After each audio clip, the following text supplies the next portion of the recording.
자, 오늘 아침에는 우리 성경 66권 중에 제일 마지막 성경인 요한계시록을 잠깐 살펴보겠습니다.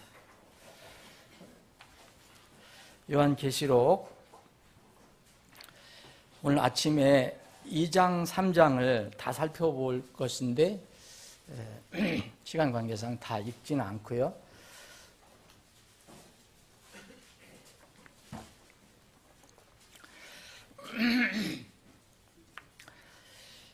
몇 군데만 제가 읽겠습니다. 자, 주님께서 부활하신 주님께서 직접 이제 대언자가 아닌 직접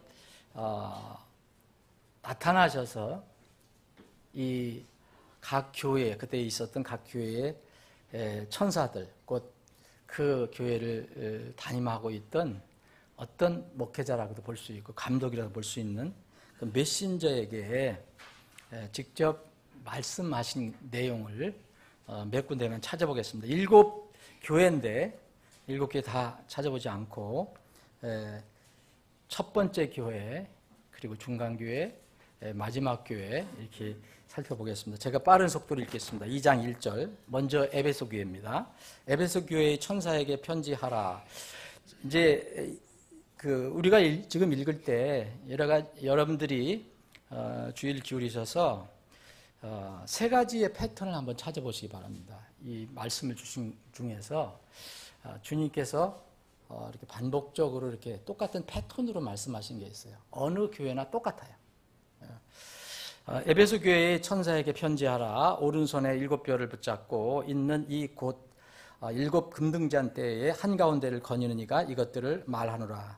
내가 네 행위와 내가 네 행위와 수고와 인내와 또 네가 사악한 자들을 용납하지 못함을 아노니 네가 스스로 사도라 말하나 사도가 아닌 자들 시험하여 그들이 거짓말하는 자들임을 내었으며 또 네가 참고 인내하며 내 이름을 위해 수고하고 낙심하지 아니하였느니라. 그럼에도 불구하고 내가 너를 책망할 것이 조금 있나니 이는 네가 너의 처음 사랑을 버렸기 때문이라. 그러므로 네가 어디에서 떨어졌는지 기억하고 회개하여 처음 행위를 하라. 만일 그리하지 아니하고 네가 회개하지 아니하면 내가 속히 네게 가서 네 등잔대를 그것의 자리에서 옮기리라. 그러나 네게 이것이 있으니 곧 네가 니골라당의 행위를 미워하는도다. 나도 그것을 미워하노라.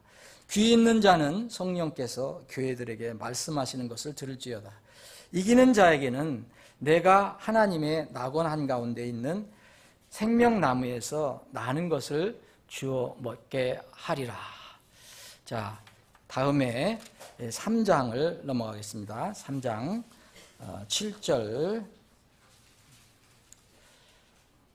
빌라델피아에 있는 교회의 천사에게 편지하라. 거룩하고 진실하며 다윗의 열쇠를 가진 이가 이것들을 말하노니 그가 열면 아무도 닫지 못하고 그가 닫으면 아무도 열지 못하느니라.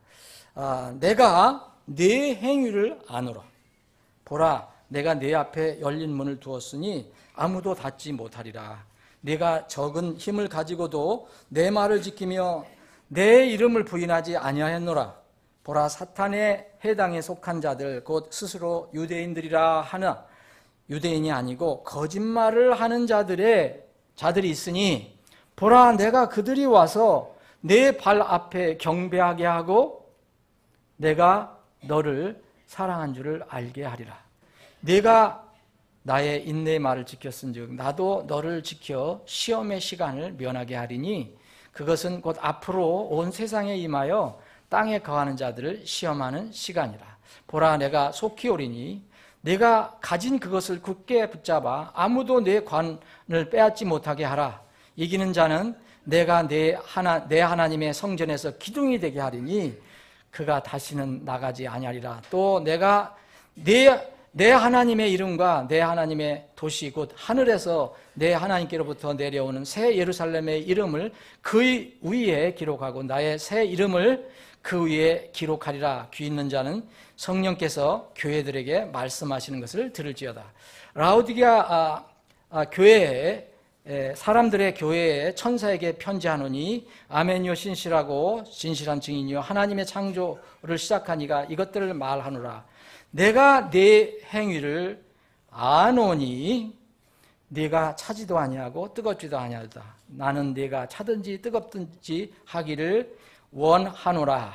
18절 내가 네게 권고하노니 너는 내게서 불로 정제한 금을 사서 부유한 자가 되고 또 흰옷을 사서 입어 네 벌거벗은 수치를 드러내지 말며 또 내 눈에 안약을 발라 볼지어다. 내가 사랑하는 자들을 다 책망하고 징계하노니 그런즉 열심을 내고 회개하라.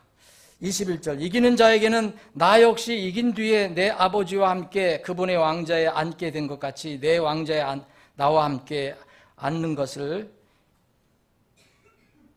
내가 허락하리라. 귀 있는 자는 성령께서 교회들에게 말씀하시는 것을 들을지어다.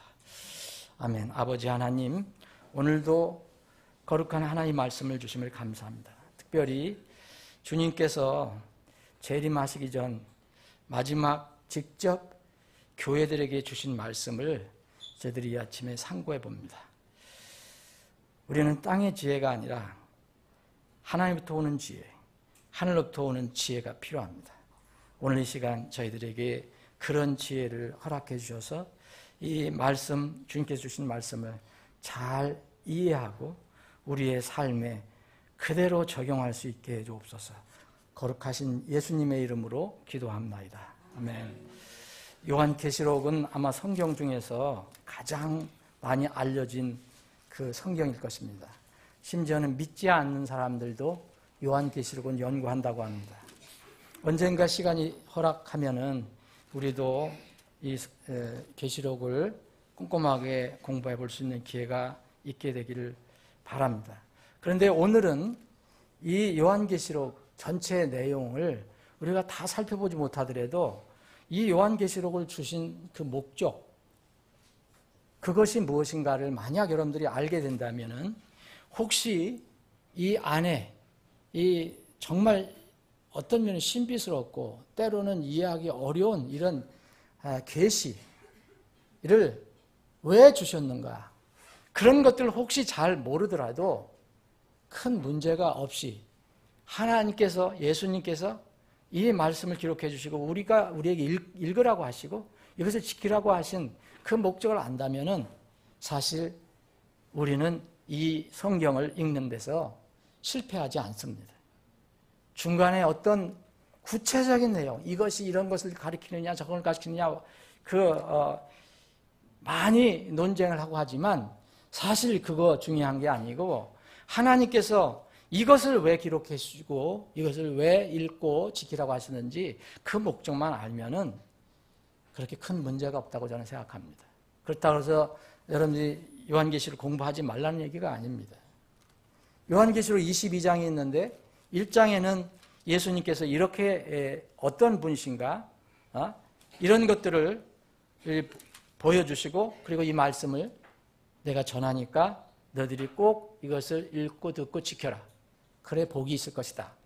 그리고 나서 구체적으로 그럼 이 마지막 시대에 우리가 접할 수 있는 이런 상황이 무엇이냐, 2장 3장 두 장을 할애해서 7개를 선택하셔서 당시에 소아시아 지방에 있었던 7개를 선택하셔서 그 교회에게 실제로 그 교회의 실제 상황, 그것을 주님께서 말씀해 주시고 그것을 처방을 내주시고 또 격려해 주시고 권면해 주시고 명령하시고 또 계획을 얘기하시는 것입니다. 요한계시록 2장 3장은. 그리고 나서 4장에서는 이제 하늘에서 이루어지는 일, 그리고 하늘의 계획대로 땅에서 앞으로 이루어질 일들, 소위 얘기하면은 이제 환란에 관한과 하나님 심판에 관한 이야기를 쭉 18장까지 계속 하시고 이제는 19장에는 바로 그 말씀하셨던 분이, 약속하신 분이 지상에 재림하는 그런 내용이 기록이 되어 있고요. 19장에. 그리고 20장, 21장은 주님께서 오셔서 무슨 일을 하실 건가? 심판 어떻게 구체적으로 하실 건가? 이제 마지막 때 오셔서 마귀를 잡아서 어떻게 하실 건가? 그리고 사람들을 어떻게 심판하실 건가? 20장, 21장 함께 또 아름다운 우리가 가야 할 곳, 갈 곳에 대한 그 내용도 이야기하고 22장은 마지막 부분에 최종적으로 구원에 초청을 합니다. 하나님의 마지막 초대장을 잠깐 짧게 기록하고 있습니다. 이것이 요한계시록입니다. 22장까지. 오늘 우리가 살펴본 2장, 3장은 소아시아 지방에 있었던 당시에 실제로 존재하고 있었던 그 교회의 그 리더에게, 여기서 성경에는 천사라고 하지만 실제 천사는 그런 의미가 아닙니다. 우리가 생각하는 영적인 존재를 얘기하는 게 아니라 그 교회를 이렇게 영적으로 이끌어갔던 어떤 한 지도자를 의미한다고 생각합니다. 이 사람에게 교회에 대한 형편을 얘기하시면서 처방을 내려주십니다. 자, 우리가 이 요한계시록이 아니더라도 우리가 하나님을 믿고 예수 그리스도를 구원자를 믿고 성경을 이제까지 살펴봤을 때 여러 가지 성경에 움직일 수 없는 진리가 있는데 그 진리 중에 아주 근본적인 두 가지 진리가 있습니다. 하나는 세상 죄인들, 세상에서 아직 구원받지 못한 사람들, 하나님을 알지 못하는 사람, 하나님 대적하는 사람들, 이런 세상의 죄인들에 대해서는 움직일 수 없는 진리를 선포합니다. 믿음을 통해서 은혜로 받는 구원을 받으라 얘기입니다. 믿음을 통해서 은혜로 받는 구원을 받아라. 그래서 과거에도 전에도 누구든지 사람이라면 믿음을 통해 은혜로 구원을 받게 되고 받았고, 지금도 만약 누가 구원을 받는 사람이 있다면 이제 믿음을 통해서 은혜로 구원을 받는다는 것을 성경은 가르쳐주고 있습니다. 또 앞으로 주님 오실 때까지 미래에도 여전히 그것은 변함없이 은혜를 통해서 어떤 사람이 믿음을 통해서 은혜로 인해서 구원을 받는다라는 것을 이야기합니다. 이것이 움직일 수 없는 진리입니다. 이게 은혜라고 얘기합니다. 은혜, 하나님의 은혜. 사람 쪽에서는 믿음이라고 얘기합니다. 그런데 또 하나의 움직일 수 없는 진리는 세상 죄인이 아니고 세상 일반 사람들이 아니고 이렇게 성경에서 어떤 교회 성도들이라고 하는, 교회라고 하는 구원받고 침례 순종한 어쨌든 하나님의 자녀들을 대상으로 해서 말씀하는 것이 있습니다. 이것이 하나님의 자녀에 대한, 하나님의 자녀들에 대한 움직일 수 있는 진리를 하나 얘기합니다. 오늘 여기에는 다 들어가 있지만 특별히 어떤 것을 강조하느냐, 하나님의 자녀들에게 대해서 얘기를 하는 겁니다. 하나님의 자녀들, 교회에 몸을 담고 있는 사람들, 은혜로 받은 구원의 기초 위에 은혜로 구원을 받았기 때문에 하나님의 자녀가 됐고 교회에 들어왔습니다. 그런데 이 사람들에게는 움직일 수 없는 하나의 진리가 얘기하느냐, 진리가 뭐냐, 너희들이 그 받은 기초 위에, 은혜로 받은 기초 위에 너희들이 집을 세우는데 이것은 너희들이 수고를 해서 세우는 것이다. 너희들이 일을 해서 세우는 것이다. 영어로 말하면 work인데 이거를 다른 말로는 또 행위라고도 번역을 할 수 있습니다. 이 수고를 통해서, 이 일을 통해서 너희들은 지금 집을 짓고 있는 것이라고 얘기합니다. 물론 하나님의 은혜로 하나님이 주시는 능력으로 하는 거지만 여전히 그것은 그냥 일방적으로 하나님께 주시는, 그냥 값없이 주시는 선물이 아니라 네가 구원받았으니까, 구원받는다 하나님의 자녀로서 이렇게 땀 흘리는 수고로 너희는 집을 짓고 있는 것이다 라고 얘기합니다. 그 이야기가 고린도전서 3장에 자세히 기록이 되어 있습니다. 고린도서 3장은 바로 일을 얘기합니다. 너희 수고를 얘기합니다. 고린도후서 5장 10절에 우리 모두가 반드시 그리스도의 심판석 앞에 나타나리니 이로써 각 사람이 좋은 것이든 나쁜 것이든 자기 몸 안에 자기 행위에 따라서 자기가 행한 행위에 따라서 자기 몸 안에 이루어진 것들을 그대로 받으리라 그랬습니다. 이것이 바로 두 번째 움직일 수 없는 진리인데 이것은 해당되는 사람들이 바로 이 교회에 소속된 사람들, 하나님의 자녀들이라는 것입니다. 오늘 이 2장 3장 우리가 살펴본 것은 구원받은 하나님의 자녀들의 삶이 어떠해야 되는가?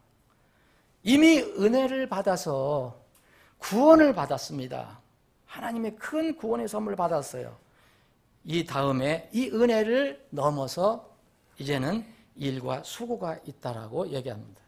자, 아까 초반에 말씀드린 대로 이 2장 3장에 이런 패턴을 연구해 보시면 여러 가지 패턴을 뽑아낼 수 있어요. 그 중에서 제가 오늘 몇 개만 말씀을 드리겠습니다. 물론 제일 마지막에 어떤 교회든 다 말씀하시고 나서 귀 있는 자는 성령께서 교회들에게 하신 말씀을 들을지어다 그랬어요. 똑같은 말씀을. 그래서 그걸 이렇게 마무리됩니다. 이것도 하나의 패턴이라고 볼 수 있습니다. 근데 그걸 지금 말씀드리려고 하는 것은 아닙니다. 자, 오늘 세 가지 패턴을 말씀드리겠습니다. 이것이면 첫 번째 패턴이 이겁니다. 내가 말하는 것은 예수님입니다. 하나님. 앞으로 이 땅에 오셔 심판하실 하나님. 내가 내 행위를 아노니. 이건 어떤 교회든지 똑같아요. 패턴이. 여러분 잘 읽어보세요. 그런 패턴입니다. 내가 너를 안다. 지금 알고 있다. 내가 무슨 일을 하는지 다 알고 있다라고 말씀하시는 겁니다. 어떤 교회든. 우리가 세계 교회를 지금 얘기했는데 우리가 흔히 이제 이 교회 중에서 7개 교회 중에서 2개 교회는 책망을 받지 않은 교회라고 우리가 기억을 합니다.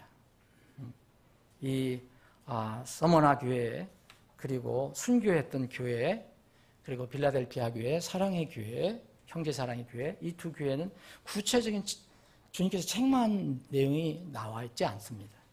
그럼에도 불구하고 하나님께서, 예수님께서 주신 말씀은 내가 내 행위를 안다라고 얘기하시는 이 패턴에는 다 들어가 있습니다. 자, 2장 2절에 보면 내가 내 행위의 수고와 인내와 내가 사악한 자들을 용납하지 못한 것을 아노니. 내가 안다. 어떤 교회도 똑같습니다. 그 다음에 교회, 서머나 교회도 마찬가지예요. 똑같아요. 내가 내 행위와 환난과 궁핍을 알며, 그리고 내 유대인이라 하는 유대인들이 아닌 사탄에 해당인 자들의 신동모독을 그런 거 다 안다. 다 알고 있다. 라고 얘기하죠. 똑같습니다. 어느 교회든지. 부활 후에 부활 후에 주님께서 나타나셔서 교회들에게 하신 말씀, 뭐가 강조점이냐? 부활 전은 성육신 임마누엘의 시대입니다. 목적은 영혼 구원입니다. 주님의 죽으심입니다. 대신 피 흘려서 십자가에서 형벌을 받으시는 것입니다. 그런데 부활 후 승천하신 주님은 이제 이때 이 교회에게는 미래형으로 있었지만 여전히 이 교회들에게 내가 심판주로 올 것이라고 말씀하십니다. 십자가 전은 긍휼과 은혜의 주님입니다. 하나님의 어린 양으로 표현이 되어 있습니다. 의로운 종이고 죄인들의 불의와 제 행위를 덮어주시는 분으로 기록이 되고 있습니다. 이사야서 53장에는 그분에게 우리 죄인들의 모든 죄와 불법이 완전히 넘어갔다. 그분에게 다 넘어갔다. 그래서 예수님께서는 내가 세상 죄를 다 가지고 간다. 제거했다. 그래서 다 이루었다라고, 다 끝내놓고 간다라고 말씀하셨습니다. 이것이 바로 부활 전에 예수님께서 하신 그 일입니다. 그런데 이 다 이루었다라고 선언하신 이후로는 누구든지 이 사실을 믿고 자기 것을 삼지 않는 자에게는 더 이상 은혜와 긍휼만의 주님이 되지 않습니다. 여전히 지금도 긍휼로 사람들을 구원에 초청하시지만 이제는 공의의 주님, 공의의 집행자, 하나님의 심판자가 더 강한 몫으로 나타나게 됩니다. 그래서 4장부터는 19장 주님께서 오시기 전까지는 그 무서운 심판이 기록이 된 겁니다. 공의의 집행자, 하나님의 심판자로 드러나게 됩니다. 우리의 구원을 위해서 십자가에서 피를 흘리시고 낮아지시고 겸손하셨던 바로 그 주님께서 이제는 오염이 크신 세상의 심판주가 되셨다는 것을 우리에게 알려주고 있습니다. 예수님이 계셨을 때도 그런 부분을 일부 말씀하셨습니다. 자, 회개하라. 하늘의 왕국이 가까웠다.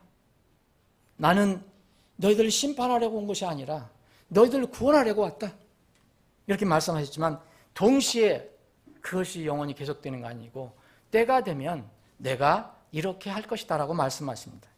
요한복음 5장에 보면 아버지께서 자기 속에 생명이 있는 것 같이 아들에게도 주사 그 속에 생명이 있게 하시고 또 그가 사람의 아들이기 때문에 우리는 이무로라고 번역되어 있는데 아주 강하게 얘기했습니다.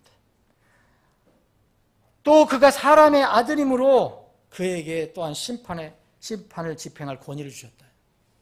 왜 예수님이 이 심판주가 되십니까? 하나님께서, 아버지 하나님께서 그에게 심판 권한을 주셨을 때 그가 하나님 아버지의 그 뜻에 따라서 순종해서 이 땅에 성육신을 입고 오셔서 정말 사람처럼 되셨기 때문에, 그래서 사람의 아들, 그가 인자가 되었기 때문에, 아들이기 때문에 하나님께서 그에게 심판 집행할 권위를 주셨다고 말씀하십니다. 그렇게 응당 심판할 수 있는 그런 모든 준비를 다 몸소 다 체험하시고 이루신 분이기 때문에 아버지께서 그에게 주셨다라고 말씀하십니다. 그분은 심판할 자격이 있는 분입니다. 그분께서 이렇게 말씀하시는 겁니다. 내가 내 행위를 아노니, 내 교회들의 그 형편을 다 아노니, 너희들이 어떻게 하고 있는 것을 다 아노니, 이 말입니다. 여러분, 마지막 때 주님께서 오실 때는 우리가 아무것도 주님 앞에 속일 수도 없고 변할 수도 없습니다. 히브리서 4장 12절에 보면 하나님 말씀이 우리에게 임하면, 그분이 하나님 말씀을 오시는데 우리 마음과 생각과 의도까지도 분별하신 분이라고 했습니다. 여러분, 우리가 어떻게 다른 사람의 마음, 생각을 알 수 있습니까? 그런데 하나님은 우리의 마음과 의도를 분별하셔서 그때 하나님 앞에 아무것도 숨길 것이 없이 그냥 다 벌거벗은 채 드러나게 되리라고 말씀하십니다. 그분이 말씀하십니다.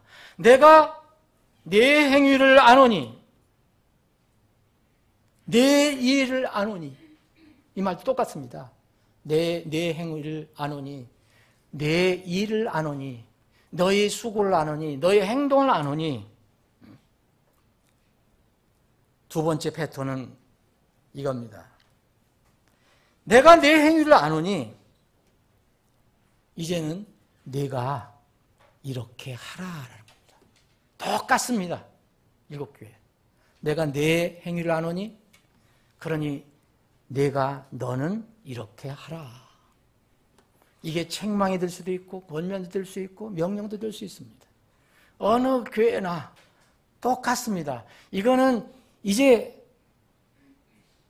책망을 받지 않은 두 교회도 똑같습니다. 동일한 패턴입니다. 자, 여기에 보면은 에베소 교회에 보면은 내가 내 행위와 수고 인내를 안다고 얘기했습니다. 그러면서 책망하실 거 책망하시고 5절에 보면 그러므로 내가 어디에서 떨어졌는지, 내가 어디에 떨어졌는지 기억하고 기억하라는 겁니다. 회개하라는 겁니다. 처음 행위를 하라 얘기합니다. 그 다음에 주님께서 또 말씀하십니다. 이것은 어느 교회도 똑같아요.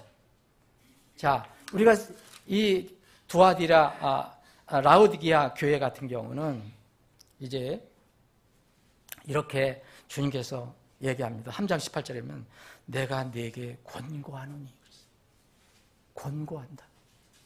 정말 어떤 면에는 애끓는 겁니다. 명령이라는 말을 쓰지 않고 권고한다. 내가 너에게 충고를 해준다. 조언을 해주겠다. 응? 그러면서 이렇게 하라라고 얘기합니다. 세 번째는 어떤 패턴입니까? 그 다음에 세 번째 패턴은 이겁니다. 똑같습니다.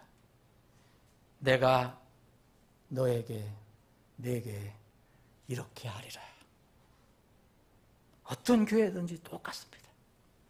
자, 여기에서 에베소 교회를 얘기하면 너희 회개하고 또 기억하고 회개하고 처음 행위를 해라.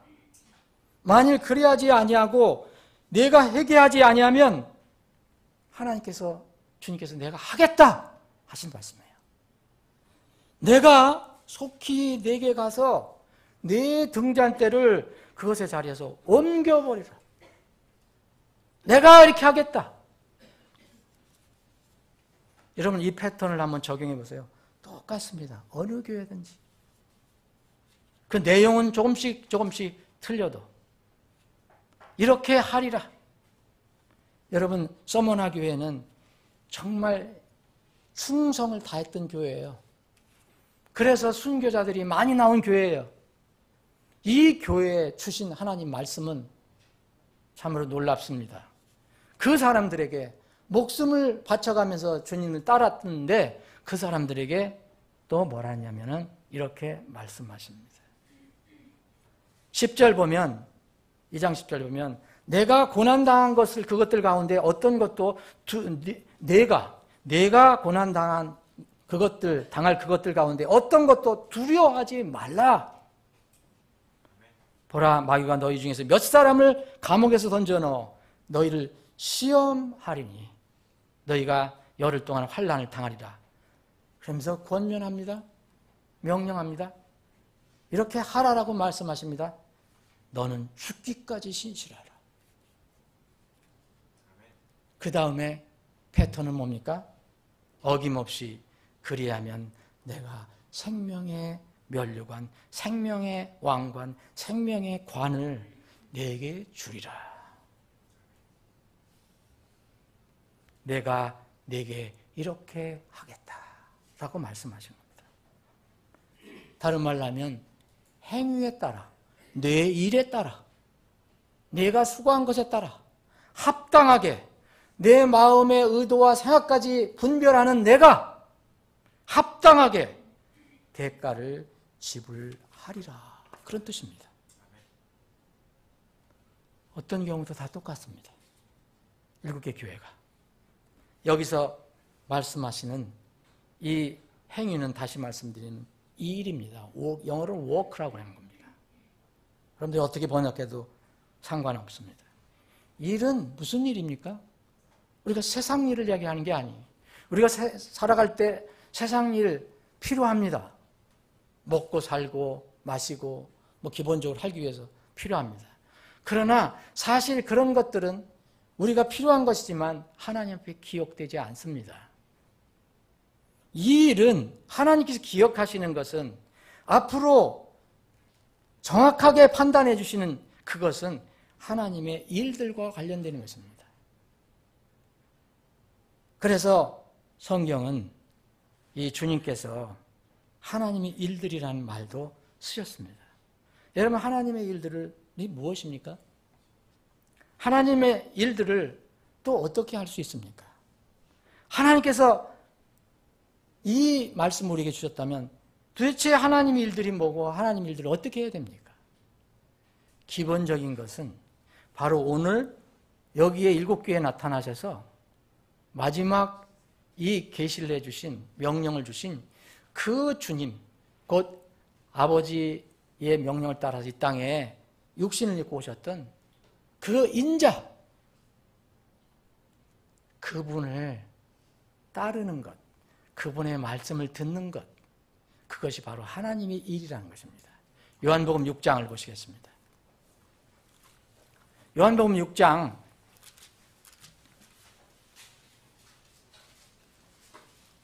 27절입니다. 썩어 없어지는 양식을 위해 수고하지 말고 영존하는 생명에 이르도록 항상 있는 그 양식을 위해 수고하라. 여러분, 여기 수고한다 말은 다른 말 같지만 사실 비슷한 말입니다. 워크하고. 수고하라. 이건 더 땀 흘리는 것을 강조한 거죠. 우리가 세상에서 뭐 양식을 얻으려면 얼마나 땀을 흘려야 됩니까? 그런데 이 동일한 그 단어를 하나님의 일과 연결시켜서 말씀하십니다. 그것은 사람의 아들이 너에게 주리니 그를 하나님 아버지께서 봉인하셨느니라. 곧 인자가 그렇게 하시겠다는 거예요. 아버지로부터 오신 분. 28절. 그때 그들이 그분께 이르되 우리가 어떻게 하여야 하나님의 일들을 하리까 하매. 29절. 예수님께서 그들에게 대답하여 이르시되 너희가 하나님께서 보내시는 누구죠? 자신을 얘기하는 거잖아요. 예수님 당신을 얘기하는 거잖아요. 그분을 믿는 것, 이것이 곧 하나님의 일이니라. 여러분, 믿는 것은 그분의 존재만 믿는 게 얘기하지 않습니다. 그분의 말씀을, 명령과 권고를 따라가는 거예요. 그것이 바로 하나님의 일이라는 거예요.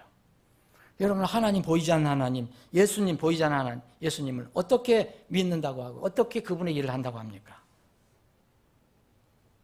예수 그리스도께서는 하나님의 말씀으로 초림하셨고 그분의 하나님 말씀으로 앞으로 재림하실 것이고 지금은 이 세상에서 하나님 말씀으로 성령님을 통해서 우리에게 보여주고 계십니다.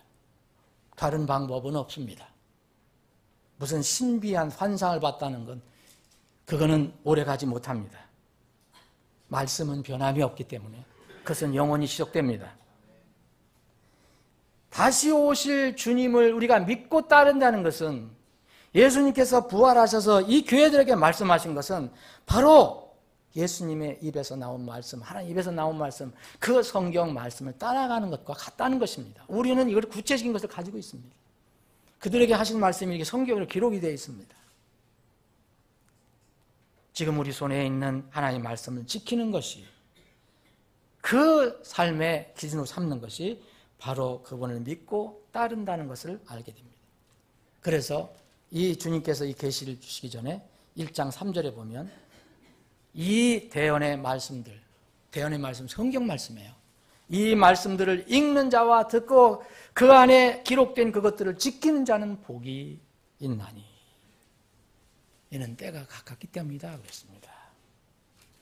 여러분의 신앙생활에 무엇이 근거가 되고 무엇이 기준이 되었나? 뜬구름 잡는 게 아니라 12교회의 천사들에게 주님께서 하신 말씀은 내가 네 행위를 안다 그랬습니다. 그리고 그분이 마지막 요한계시록 제일 뒤에 보면은 22장 7절에 보면 똑같은 그분이 이렇게 얘기합니다. 보라 내가 속히 오리니 이 책의 대언의 말씀들을 지키는 자는 복이 있느니라.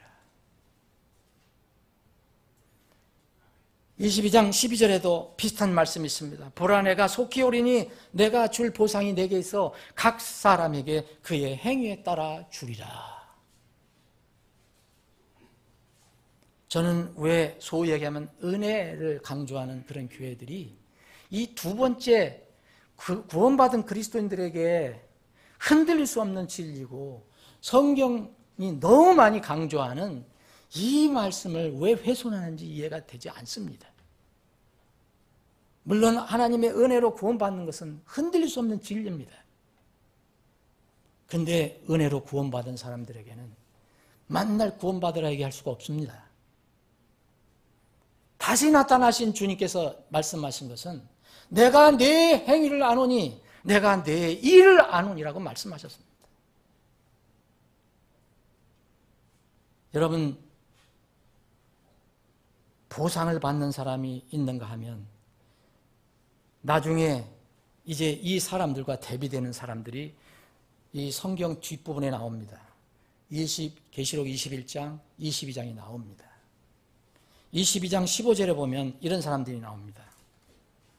개들과, 자, 이 구원받아 하나님의 왕국에 들어가는 사람들과 비교되는 사람들을 얘기합니다. 개들과, 개는 말 그대로 도구입니다. 이 길거리 다니는 개, 강아지.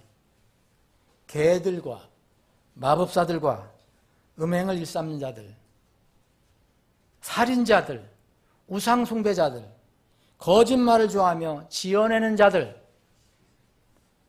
이런 사람들은 누구든지 밖에 있으리라. 하나님의 왕국 밖에 있으리라. 이 6 종류의 구원받지 못한 사람들은 대표적으로 얘기한 것인데, 이 사람들은 이 사람들만, 이런 행동을 하는 사람들만이라는 게 아니라 구원받은 사람의 어떤 특성을 강조한 것입니다. 제일 먼저 여기 개가 앞에 나왔어요.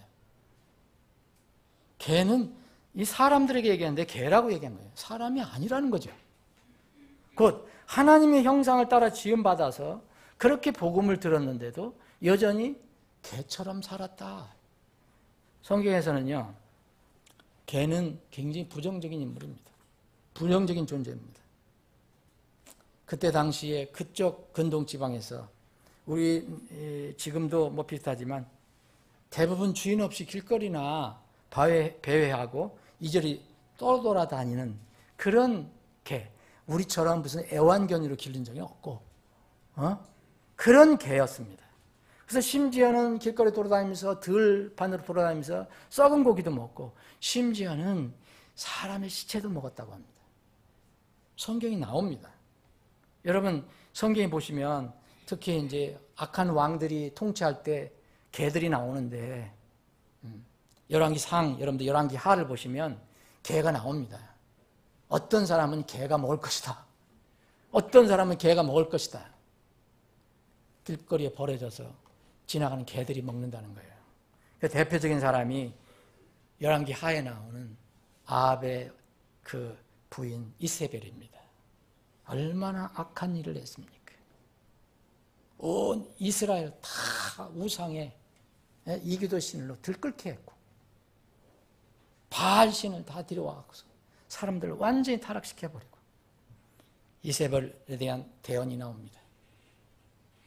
이세벨 넌 죽을 것이다. 그런데 이세벨 너 죽어서 내 시체를 개가 먹을 것이다. 열왕기 하 9장을 읽어보십시오. 이세벨 죽었어. 이세벨은 무덤에 묻히지도 못하고 개가 이세벨 몸을 먹습니다. 열왕기 하 9장 10절로부터 36절까지 읽어보시면 개, 사람이 개가 아닌데 이 요한계시록 22장 15절에는 그걸 개라고 얘기합니다. 재미있는 것은 그때 당시에 이 성경에서 개라고 한 것은 유대인들 중심이잖아요. 그러니까 이교도들은 다 개라고 했어요. 우리도 개였죠. 사실 그들이 얘기하는 건. 그런데 무슬림이 나타나고 나서는, 회교가 나타나고 나서는 이 유대인들하고 우리 다른 이교도들, 개신교도, 기독교인들을 다 개라고 얘기하면 지금도. 참 재미있는 거죠. 누가 진짜 개인지 모르겠지만 하여튼. 그리고 성경에 보면 곳곳에 개라는 용어를 많이 쓰고 있습니다. 빌보 3장 2절에 보면 개들을 조심하라 그랬어요. 실제로 여러분 뭐 사나운 개 집 앞에 있는 개들 조심하라는 얘기가 아니잖아요, 여러분. 아니 성경에다가 지금 빌립보 교회 교인들에게 너 길거리 다니면서 개집이 있는 집이 조심하라고 성경을 쓰겠습니까? 이건 누굴 가리키는 겁니까? 어떤 사람을 가리키는 거예요. 그래서 성경을 보면요, 여러분 이사야서라든지 이런 데를 보면 이 개는 뻔뻔스럽고 변화가 안 일어나는 사람, 말씀을 들어도 맨날 자기 육신에 고집만 피우는 사람, 무례하고 사악하고 탐욕이 심한 사람, 이사야서 56장에는 그런 사람을 개라고 얘기합니다. 그리고 빌립보서 3장에 개들을 조심하라. 이 개는 뭐겠습니까? 으르렁거리던 만날 사람들하고 호전적인 사람들 있잖아요. 자기는 돌아보지 않고 남 공격하고 비판하는 데 열을 올리는 사람. 그래서 그 사람들 개들 조심하라 그랬어요. 빌립보 교회 성도들에게. 여러분, 신명기 23장에는 유대인들에게는 이 개들을 뭐라냐, 성적으로 타락한 사람들을 개라고 그랬어요. 여자도 개라고 부르고 남자도 그 전에 동성애 있었거든요. 남자가 성적 타락하는 남창이라 그러죠.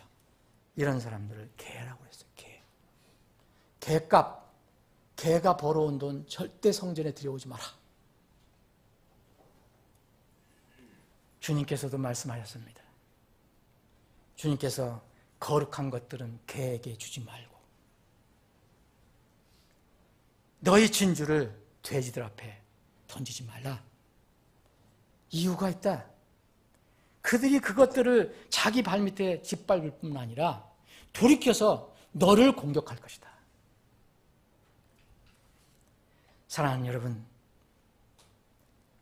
요한계시록 2장 3장에 있는 7교회에게 주신 3가지 말씀의 패턴은 지금 이 시대의 교회에게 주신 말씀이고 특별히 구원받은 사람들에게 주신 말씀입니다. 우리 교회에게 주신 말씀입니다. 여러분들과 저에게 주신 말씀입니다. 이 7개 교회, 이 3가지 패턴의 말씀을 주신 분은 어떤 분이십니까?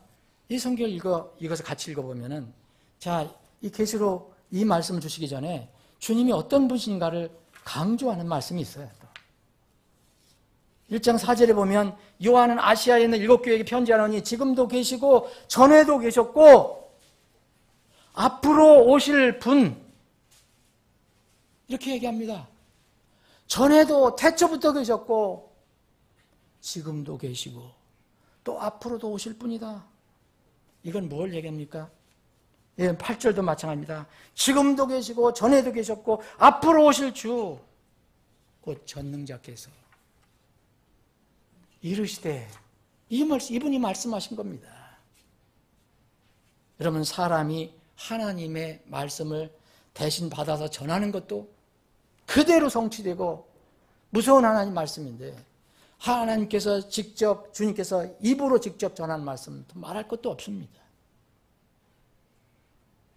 이분은 누구십니까? 지금 7교회의 이 3가지 패턴으로 말씀하신 분 누굽니까? 태초에서부터 계신 창조주 하나님이라는 거예요.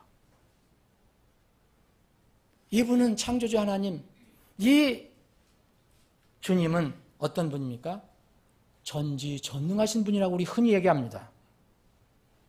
전지라는 것은 뭘 얘기합니까? 내가 모든 것을 안다는 거예요. 그래서 내가 내 행위를, 내 일을 아노니 여기서 벗어날 사람이 누가 있습니까? 전능하다는 하나님은 또 뭘 얘기합니까? 내가 너에게 이렇게 하리라. 여러분, 하나님께서 말씀하신 거 누가 막을 수 있습니까? 그 성취 안 되는 게 있겠습니까? 그 중에 또 주님이, 이런 주님이 거기 들어가 있습니다. 사랑과 은혜의 주님. 그래서 권면합니다. 계시록 마지막은 또 초대장까지 발부하십니다. 권면하다가, 명령하시다가, 또 달래보시다가, 이건 뭡니까? 회개하라, 돌아서라, 너희들은 내 말을 들어라. 그런데 이 주님께서 이제 내가 네게 이제 이렇게 하겠다. 이것은 무엇을 말씀하십니까? 빌라델피아 교회, 이런 교회에게는 정말 사랑과 은혜, 정말 하나님의 놀라운 보상을 받을 수 있을 것입니다. 그런데 마지막 교회의 모형으로 제시된 라오디게아 교회는 책망이 더 많습니다. 이 교회는 어떤 하나님입니까, 이제? 하나님의 말씀이신, 태초부터 하나님 말씀이고 또 마지막 때 하나님 말씀으로 오신 왕들의 왕, 주들의 주께서 철장을 가지고 이 땅에 오셔서 심판하실 그분으로 이제는 그렇게 하겠다고 말씀하시는 겁니다. 사랑하는 여러분, 이것이 요한계시록의 중요한 주제입니다. 그 중간에 무슨 내용이 그게 뭐 어떻다 다툴 일도 없고 공격할 일도 없고 비판할 일도 없습니다. 그렇게 믿든 이렇게 믿든 그게 중요한 게 아니고 이 중요한 누구든지 깨달을 수 있고 누구든지 이해할 수 있는 이 말을 마음속에 간직해야 됩니다. 요한계시록 가운데 있는 복잡한 내용을 혹시 여러분들 몰랐다고, 혹시 잘못 분석을 했다고 주님께서 너 왜 그렇게 잘못 분석했냐라고 책망하시지 않습니다. 중요한 것은 이겁니다. 이 대안의 말씀들을 읽는 자와 듣고 그 가운데 기록된 것들을 지키는 자는 복이 있다. 그런데 그렇지 않는 사람들은 복을 얻지 못할 것이라고 얘기합니다. 정리를 하겠습니다. 우리는 지금 무엇인가 기다리며 사는 때입니다. 여러분 무엇을 기다리십니까? 배가 고프니까 조금 이따 밥 먹을 것을 기다리시겠지만 우리 전 인생을 보면 이제는 주의 호령과 천사장의 음성과 하나님의 나팔 소리가 날 때를 기다리고 있을 것입니다. 그것을 기다리며 그 나라를 그때를 소망하며 사는 것은 무엇을 또 기다린다는 뜻입니까? 우리를 구원해 주신 그분, 내 대신 십자가에서 피 흘려 죽으셨던 그분, 내 대신 묻히셨다가 무덤에 묻히셨다가 3일 만에 부활하신 그분, 그리고 부활하셔서 이 7교회에 나타나셔서 이렇게 간절하게 말씀해 주신 그분이 오시고 내가 그분 앞에 선다는 것, 그래서 그분을 내가 지금 기다리고 있다는 것, 똑같은 말씀입니다. 그분은 이렇게 말씀하십니다. 22장 20절 21절을 보면 이것들을 증언하시니까 이르시되 내가 반드시 속히 오리라 하시는도다. 분명히 다시 오십니다. 그때 예수 그리스도의 은혜를 받은 사람, 그런 사람으로 드러날 것인가? 아니면 그렇지 않은 사람으로 드러날 것인가? 우리 주 예수 그리스도의 은혜가 너희 모두와 함께 있을지어다. 아멘. 그렇게 간절하게 소망하시고 그런 뭔가 기도하시는 마음으로 주신 이 말씀이 바로 주님의 우리를 향한 마음입니다. 반드시 그분이 오십니다. 그때 예수 그리스도의 은혜가 넘치는 그런 사람으로 드러나는 우리가 되어야 합니다. 여러분들과 제가, 우리 교회가 그런 은혜를 받은 사람으로 하나님께서 내가 내 행위를 아노니 내가 너희에게 이런 일을 해주겠다, 이런 아름다운 일을 해주겠다 하는 바로 그런 칭찬받는 여러분들과 제가 되기를 바랍니다. 그런 교회가 되기를 바랍니다. 기도하시겠습니다.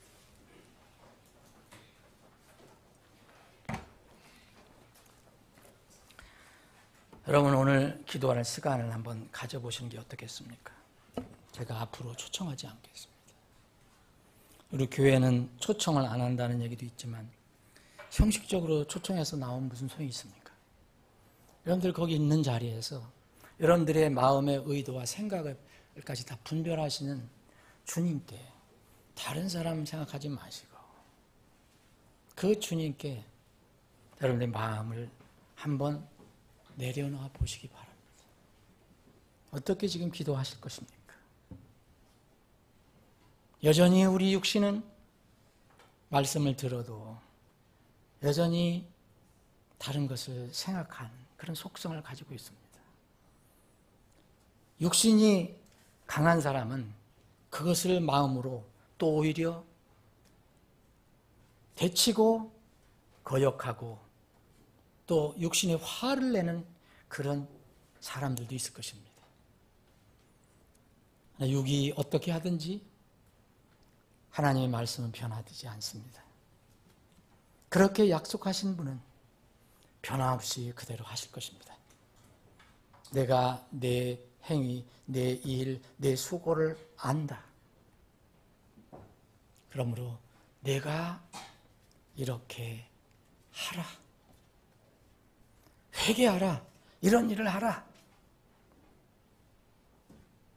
그렇지 않으면 내가 이렇게 하겠다. 또 순종한 사람들은 내가 이렇게 하겠다. 그렇게 말씀하신 분은 변함없이 그 말씀을 이루시기 위해서 곧 우리 앞에 오실 것입니다.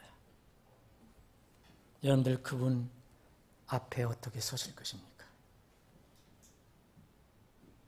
무슨 변명을 하실 것입니까? 무슨 궁리로 모면을 하시려고 합니까? 어린이의 마음이 되어서 지금부터라도 그냥 단순하게 순진하게 말씀을 믿고 그분의 말씀을 따르고 지키면서 그분을 만날 준비를 하는 것이 지혜로운 삶 아니겠습니까? 여러분들 각자 그렇게 기도해 보시기 바랍니다. 아버지 하나님, 오늘도 말씀을 주심을 감사합니다. 많은 사람들이 주님을 지금 이 시대에 오해하고 있습니다. 구원받은 그 은혜로 하나님께 주신 일방적인 선물만 하나 받았다고, 그것이 전부인 양 성경의 수많은 곳에서 주님이 어떤 분인가를 계시해 놓고 또 주님께서 직접 말씀하신 그 말씀들을 가볍게 여기고 때로는 무시하고 때로는 발로 밟는 그런 사람들이 있습니다. 주님, 두려운 마음입니다. 우리를 은혜로 예수님의 피로 구원해 주신 것 감사합니다. 그러나 이 감사가 다시 오실 주님 앞에서 영광의 그 놀라운 하나님 말씀으로 칭찬으로 바뀌어질 수 있도록 역사해 주시기를 원합니다. 우리를 그렇게 이끌어 주시기를 원합니다. 저희들은 약하고 참으로 부족합니다. 주님 말씀을 알고 따를 수 있는 그런 믿음, 능력을 더하여 주시옵소서. 거룩하신 예수님의 이름으로 기도하옵나이다. 아멘.